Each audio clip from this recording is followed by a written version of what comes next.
greatness of a nation cannot simply be measured by the percent of the globe its territory occupies, or by its gross national product. True greatness can be found in the strength and character of its people, and since the birth of this republic, we as a people have chosen to recognize those among us who, despite hardships, have performed their duty above and beyond expectation. Across the United States, in town squares, on public buildings, and in peaceful cemeteries, stand monuments to these individuals. More than mere decorations, these memorials serve as an inspiration to us all. They represent dedication to a cause, commitment to the preservation of our ideals of liberty, and illustrate all too well that our freedom has been purchased with patriot blood.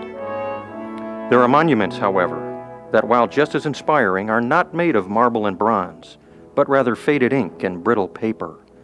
In the archives of the Chemical School, we recently found several boxes of documents and photographs relating to the 81st Chemical Battalion Mechanized service in World War II. Among the newspaper clippings and reunion photos were 2 first-person accounts of the assault on Omaha Beach, 6 June, 1944. First Lieutenant Hiram Frankel and Corporal Clyde Braswell both served in Dog Company, 81st Chemical Battalion Mechanized.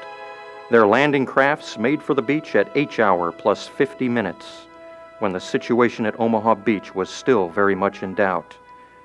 The sound of incoming shells now became audible over the noise of the Higgins boat engine.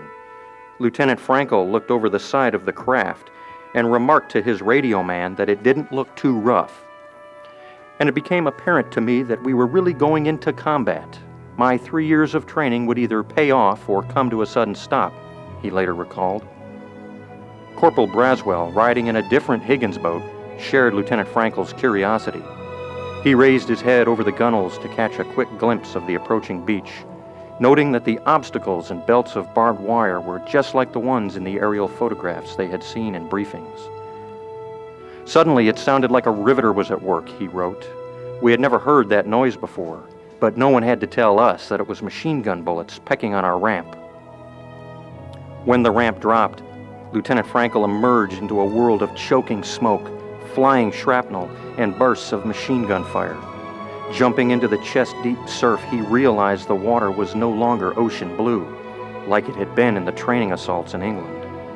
The dead were everywhere, he reported, and the water was red with their blood. He quickly took cover behind a submerged steel obstacle.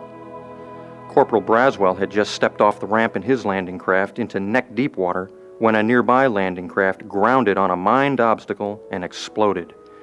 A large piece of shrapnel struck his carbine, ripping it from his grasp. I remember a flush of anger at that moment, wrote Braswell.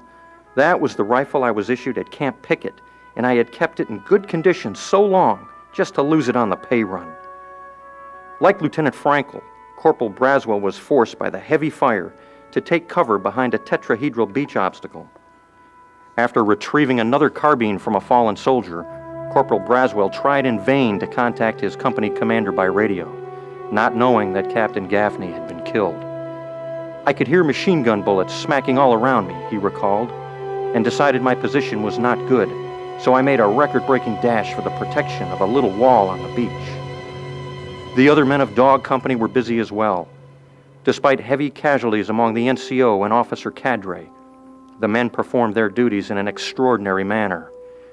When heavy enemy fire, high surf, and the abundance of beach obstacles caused landing craft to discharge their cargo far from the beach, the men of Dog Company tied their own life belts to the mortar carts and swam their weapons ashore. When one cart sank after machine gun fire shredded the life belts, 4 soldiers of Dog Company launched a determined effort to recover their weapon. Each would be wounded repeatedly as they struggled against the tide, reattaching life belts to the cart and floating it ashore. All 4 men refused medical attention until they achieved their goal, getting their mortar ashore and into action against Hitler's Fortress Europe. Corporal Braswell wrote just days after the battle, "Everything is a little hazy to me. I can remember shells coming in on the beach, burning vehicles all around us, and trying to dig into the sand and gravel of the beach. It was so crowded that someone would throw a shovelful of sand in your hole every time you scooped one out." When an amphibious track carrying ammunition was hit and exploded, A rain of falling ordnance pelted the beach. Corporal Braswell's second carbine was smashed, along with his radio, by a falling mortar shell. Undeterred, he armed himself with a German rifle and pressed the fight inland. Lieutenant Frankel, stumbling over the body of an American soldier, led a portion of Dog Company up the steep slope and routed German defenders from their positions overlooking the beach. The mortarmen of the 81st Chemical Battalion provided the first direct fire support on Omaha Beach that day, and indeed fired the first American support missions on the European continent. In the 2 weeks of combat after D-Day, this battalion alone fired over 7,000 rounds of 4.2-inch high explosive and white phosphorus shells in support of the Allied breakout. On 6 June 1944, uncommon valor was a common occurrence. For their actions to retrieve their submerged mortar cart, Sergeant Raymond Nicoli, Tech 5 Felice Savino, Private Donald McLaren, and Private Benton Porter would all receive the Distinguished Service Cross. In all, 6 members of the 81st would receive this honor, while another 4 received the Silver Star. "We who landed on Omaha did not feel we were heroes," explained Lieutenant Frankel. "We were fighting for freedom and to make the world safe for democracy. I think most of my men felt that we had a job to do, and let's get it behind us. Otherwise, the way of life that we knew and loved would be lost." The story of the 81st Chemical Battalion Mechanized is one worth telling, and one that demands to be preserved. For these dragon soldiers exemplify the proud tradition of the Chemical Corps. The values of sterling service, selfless sacrifice, and dedication to duty are timeless. By remembering these qualities, we are forced to uphold them, take them as our own, and strive towards excellence. Perhaps this is the greatest memorial of all. Beginning in 1989, the U.S. Army Chemical Corps has honored those within its own ranks who have performed their duties in an exemplary manner. These individuals have dedicated their lives to the service of our nation through their committed work with the United States Army Chemical Corps.